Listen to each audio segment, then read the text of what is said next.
नमस्कार, आप देख रहे हैं इंडिया वॉइस और मैं हूं आपके साथ चारुल कौशिक। चलिए करते हैं बुलेटिन की शुरुआत।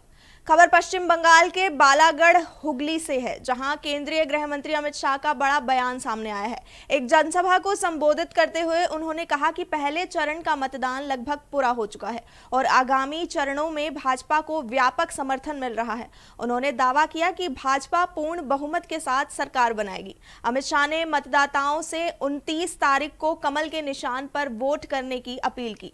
उन्होंने कहा कि ये चुनाव बंगाल के भविष्य और घुसपैठ के मुद्दे से जुड़ा हुआ है, जिस पर जनता को निर्णायक फैसला लेना है। श्याम वर्मा जी, दिल्ली के विधायक श्री पप्पू सिंह जी, श्री तरुण दास जी, बहन सुरभि चटर्जी जी, सुदीप्ता भट्टाचार्य जी, संदीप साधु खान जी, मेरे मित्र और यूपी के नेता भाई सुब्रत पाठक जी, सुजय विश्वास जी, उज्जवल हजारी जी, कमल मुखर्जी जी, और आज जिनको जिताने के लिए मैं यहां आया हूं, ऐसी हमारी प्रत्याशी बालागढ़ की बहन सुमना सरकार जी। अरे जोर से ताली बजाओ सुमना के लिए, और जोर से बजाओ जरा। और आज बालागढ़ हुगली की सभा में आए हुए प्यारे भाइयों, बहनों, माताओं और मेरे जिगर के टुकड़े जैसे युवा मित्रों, आप सभी को मेरा राम राम नमस्कार। भाइयों बहनों, आज प्रथम चरण का मतदान लगभग हो चुका है और ये मेरा पूरे बंगाल में 30वां कार्यक्रम है। चुनाव का परिणाम बालागढ़ वालों जानना है क्या? जरा जोर से बोलो, चुनाव का परिणाम जानना है? तुम मेरी बात मानकर चलना। 5 तारीख को दीदी का सुपड़ा साफ हो जाएगा। भारतीय जनता पार्टी की पूर्ण बहुमत की सरकार बंगाल में बनने जा रही है और हमारी युवा बहन सुमना सरकार यहां से विधायक बनकर बंगाल में जा रही है। मैं जब बालागढ़ आया हूं तब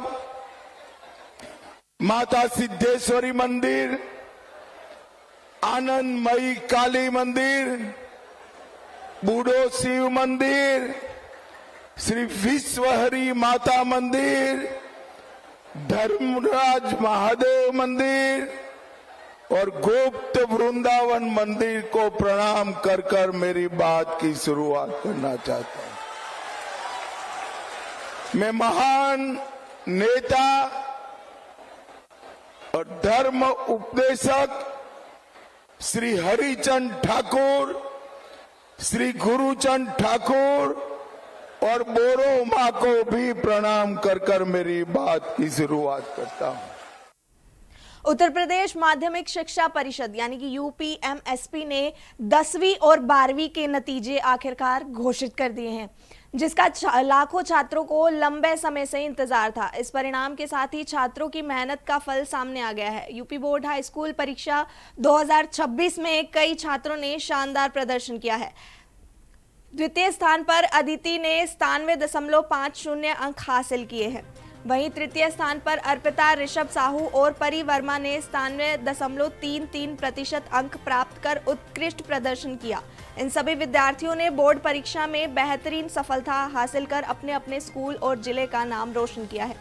यूपी बोर्ड 10वीं और 12वीं के नतीजे घोषित, लड़कियों ने फिर मारी बाजी। 10वीं में 90% बच्चे पास।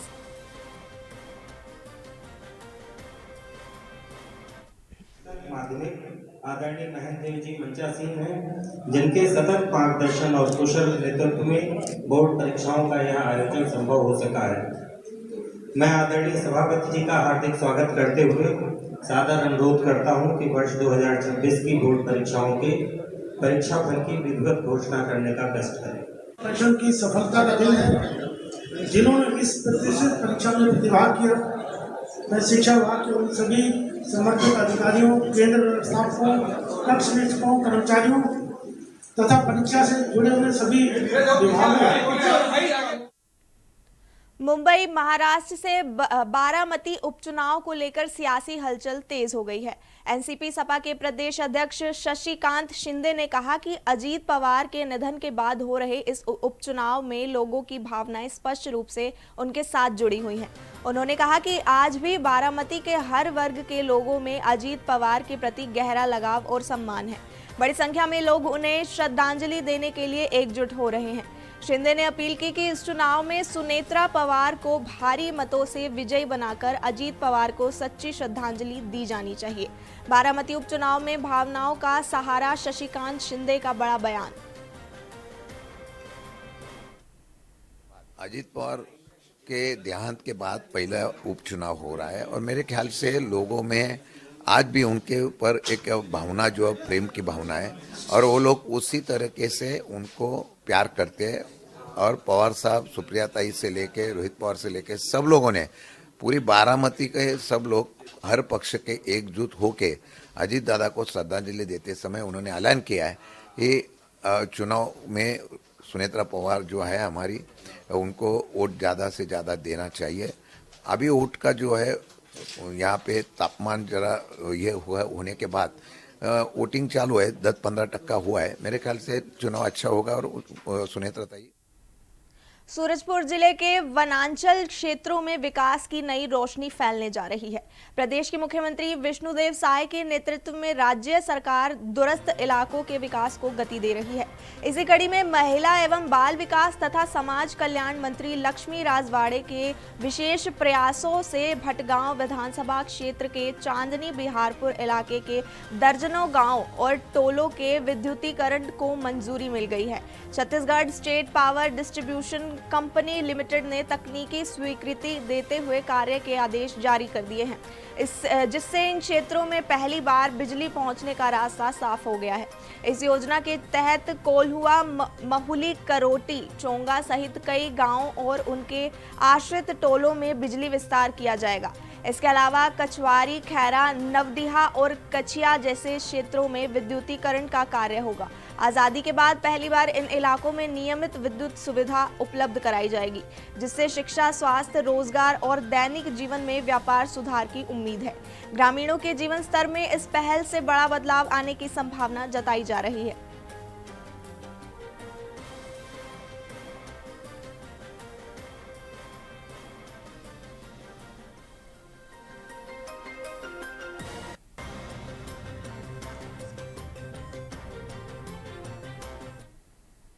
खबरों पर चर्चा यूं ही जारी रहेगी। मिलते हैं एक छोटे से ब्रेक के बाद।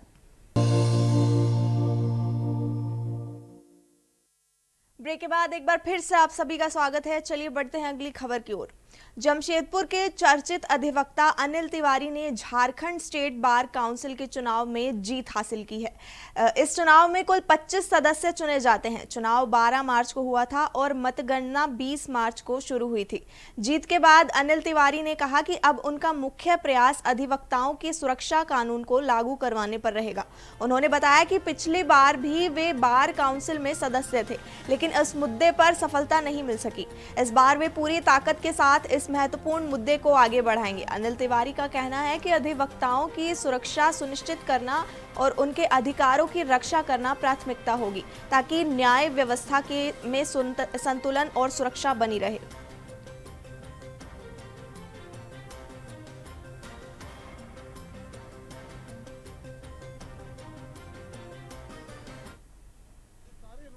मैं तो ये चाहता हूँ कि वकील को कोई वकील ना देखे, वकील साहब की तरह बात करे। ये मैं सबसे बड़ा डेवलपमेंट देखना चाहता हूँ, क्योंकि हम वकीलों को भी अपने आप में उस तरह का अब अपने आप को बनाने की ज़रूरत है। ऐसा वक्त आ गया है, क्योंकि समय की ये मांग है कि वकीलों को एकजुट होकर के, और चूंकि काउंसिल है, पेरेंट बॉडी है, तो सबको अपने पेरेंट बॉडी की बात सुननी चाहिए, माननी है। वो काम कर रहे हैं तो इंसान है, उनसे भी गलती हो सकती है, तो उनकी गलती को भी सुधारने के लिए आपको बताना होगा कि आप ये गलत कर रहे हैं जो वकीलों के हित का नहीं है। जमशेदपुर में बच्चों और छात्रों के लिए गर्मी की छुट्टियां हमेशा उत्सव का माहौल लेकर आती है। इसी क्रम में 24 अप्रैल से शहर में डिज्नीलैंड का मेला लगाया जाएगा। इस बार मेले में कई विदेशी झूले भी शामिल होंगे, जो बच्चों और युवाओं के लिए आकर्षण का केंद्र होंगे। डिज्नीलैंड के मालिक ने बताया कि पिछले 27 वर्षों से वे इस शहर में ये मनोरंजन मेला लेकर आ रहे हैं। उनका कहना है कि बच्चों और परिवारों के लिए ये हमेशा खास समय होता है, क्योंकि वे लंबे समय से इसके आयोजन का इंतजार करते हैं। जिला अध्यक्ष ने भी कहा कि ये मेला शहर की ज़रूरत है, खासकर तब जब बच्चे गर्मी की छुट्टियों का आनंद ले रहे हों। मेला बच्चों के मनोरंजन और शहरवासियों के सामाजिक जीवन में खुशियों का कारण बनेगा।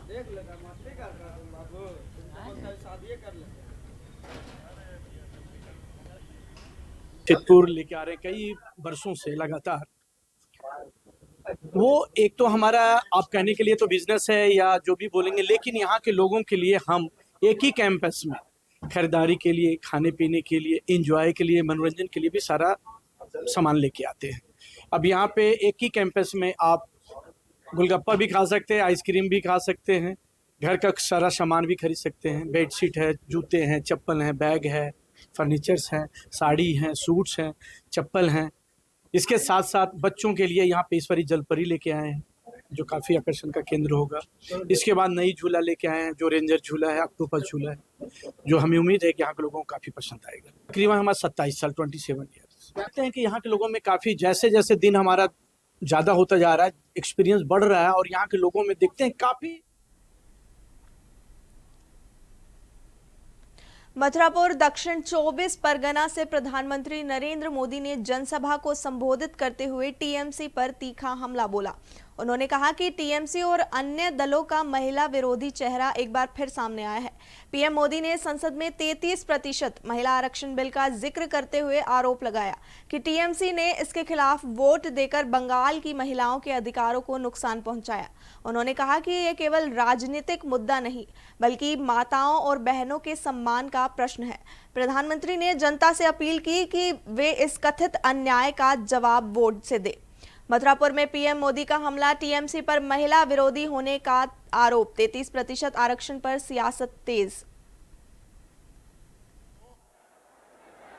तृणमूल और इन सारे दलों का महिला विरोधी चेहरा एक बार फिर खुलकर सामने आ गया है। अभी कुछ दिन पहले संसद में जो कुछ हुआ आपने देखा है। भाई ये चित्र कोई बच्चा लेके आया है, ले लो जरा। वो पीछे भी डिस्टर्ब कर रहा है, मुझे भी डिस्टर्ब कर रहा है। बेटा मैं आपका बहुत आभारी हूं, आप इतना बढ़िया चित्र बना के ले आए हैं।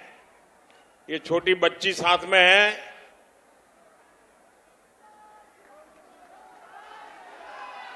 उसके चेहरे पर जो उत्साह है बड़ा गजब का है।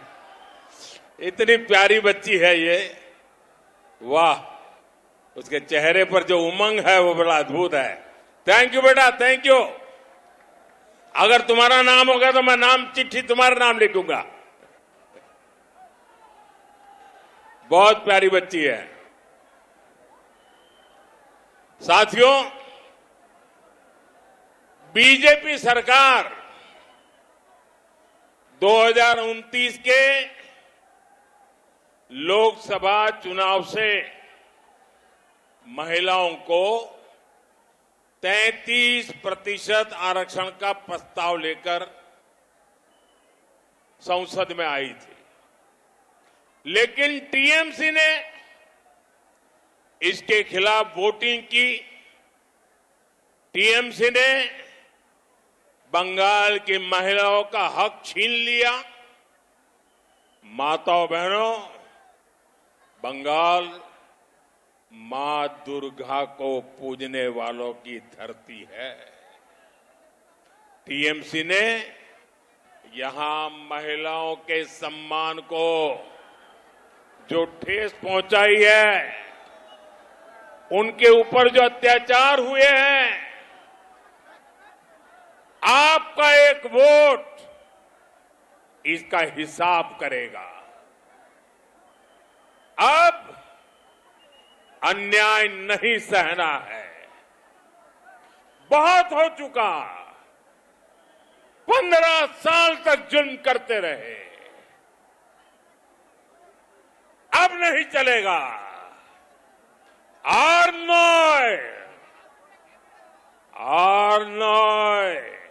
एक और बदौल चाहिए। प्रयागराज में यूपी बोर्ड के परिणाम आने के बाद छात्र छात्राओं में खुशी की लहर है। हाई स्कूल में 7वां स्थान प्राप्त करने वाले आदर्श सिंह ने हमारे संवाददाता शोएब रिजवी से खास बातचीत की। आदर्श सिंह ने अपनी सफलता का श्रेय मेहनत और शिक्षकों के मार्गदर्शन को दिया। वहीं उन्होंने बताया कि आगे वे और बेहतर प्रदर्शन करने की कोशिश करेंगे। जिस स्कूल से उन्होंने पढ़ाई की है वो ज्वाला देवी इंटर कॉलेज है और वहां भी जश्न का माहौल देखने को मिला। स्कूल के प्रधानाचार्य ने छात्रों की सफलता पर खुशी जताई और कहा कि लगातार मेहनत और अनुशासन से ही ये परिणाम संभव हुआ। इस स्कूल के 90% से अधिक अंक प्राप्त करने वाले अन्य छात्रों से भी बातचीत की गई, जिन्होंने अपनी तैयारी और अनुभव साझा किए। एशिया के सबसे बड़े बोर्ड यूपी बोर्ड के नतीजे आ गए हैं। बड़ी संख्या में जो छात्र छात्राएं हैं वो इंतजार कर रहे थे। ज्वाला देवी प्रयागराज का एक मशहूर स्कूल है जहां पर बहुत ही डिसिप्लिन के साथ पढ़ाई होती है और हर साल यहां के नतीजे बहुत बेहतर आते हैं। हालांकि इस बार टॉप 10 में कुछ लड़के जरूर इस प्रयागराज के आए हैं, लेकिन उसके बाहर ही ज्यादातर है। लेकिन यहाँ के जो छात्र हैं 90% से ऊपर के मार्क्स लेके आए हैं। लेकिन टॉप 10 में जो छात्र आया है, आदर्श नाम है, वो हमारे साथ है। बेटा, कैसी तैयारी की थी आपने? हमने ठीक ही तैयारी की थी। मतलब जो स्कूल में पढ़ाया जाता था उसका घर जाकर रिवीजन करना, तरह तरह की प्रैक्टिस करना, इसके बाद पेपर के समय आंसर सॉल्व करना, ऐसे तैयारी करके हमने परसेंटेज। आप आदर्श, आप कितने घंटे पढ़ते थे यहाँ स्कूल के अलावा? स्कूल के अलावा हम 5 घंटे लगभग पढ़ते थे। बिल्कुल। तो देखिए, ये आदर्श हैं, इनके ये गुरुजन खड़े हुए हैं, इन लोगों की मेहनत है। ये बच्चियां हैं जो इस बार के रिजल्ट में फिर उन्होंने बाजी मारी है। अगर टॉप 5 की बात करें तो बाराबंकी की लड़कियां हैं, उन्होंने बाजी मारी है। तो ये कहा जा सकता है कि इन सब की मेहनत आज इनका नतीजा है। इनके चेहरे पर खुशी है। यहाँ के प्रिंसिपल हैं ज्वाला देवी के, उनसे बात करते हैं। सर, आपके स्कूल का रिजल्ट जिस तरह से आया है, कैसा लग रहा है आपको? मुझे बहुत खुशी की अनुभूति हो रही है और मेरे 100% भैया पास हुए हैं और बहुत अच्छा रिजल्ट है। मुझे बहुत अच्छा लग रहा है। टॉप 10 में 3 भैयाओं का स्थान बना है और सभी का 90 से अबव मार्क्स हैं और भैयाओं का मेहनत ने रंग लाया है। हमारे आचार्य जी लोग बहुत मेहनत करते हैं अपने भैयाओं के साथ और भैया बहनों का रिजल्ट बहुत अच्छा रहा। ये टॉप 10 में जो आए हैं तीनों छात्र छात्राएं किस high school inter high school की हैं। तो ये देखिए, ये कुछ छात्राएं, कितना मार्क्स आया आपका? 91.5%। Very good. ये देखिए, ये 9। तो आप लोगों की तैयारी कैसी थी और जो नतीजे आए कैसा लग रहा है आपको? जिस तरह की उम्मीद की थी कि और ज्यादा बेहतर की उम्मीद थी? और ज्यादा बेहतर दिखती थी क्योंकि सोशल साइंस की कॉपी गलत चेक हुई है, उसमें नंबर कम आए। देखिए इनका कहना है कि जो सोशल साइंस का जो नंबर है इनकी उम्मीद से कम आया है, इसलिए थोड़ा मायूस जरूर हैं। इसी तरह से आपका कितना? तो आप तो बेहतर आया है आपका। अच्छा, तो देखिए, जो पढ़ने वाले हैं, आप लोग हाई स्कूल की हैं, देखिए हाई स्कूल की है तो अब इंटर में इनके लिए एक और चुनौती होगी कि जो इस बार कमी रह गई वो और बेहतर किया जाए। लेकिन अगर हम ऑल ओवर बात करें तो प्रयागराज ने भी अच्छा परफॉर्मेंस किया। खासतौर से ज्वाला देवी इंटर कॉलेज जो स्कूल है, वहाँ के छात्रों ने जो टॉप 10 है उसमें 3 स्टूडेंट ने जगह बनाई है पूरे प्रदेश में। उसके अलावा जो यहाँ के छात्र छात्राएं हैं उनका 90% से ऊपर का नतीजा आया है। ये दर्शाता है कि यहाँ के न सिर्फ शिक्षक, यहाँ के छात्र, उन्होंने परिश्रम किया था और उसका नतीजा जिस तरह का सुखद आया है, उस हालात में देखा जा सकता है कि यहाँ खुशी का माहौल है। लोग एक दूसरे को मिठाई खिला रहे हैं और एक दूसरे को बधाई दे रहे हैं। Shoaib Rizvi, India voice, Prayagraj. फिलहाल इस बुलेटिन में इतना ही। इसी तरह की तमाम खबरें देखने के लिए देखते रहिए इंडिया वॉइस। तब तक के लिए नमस्कार।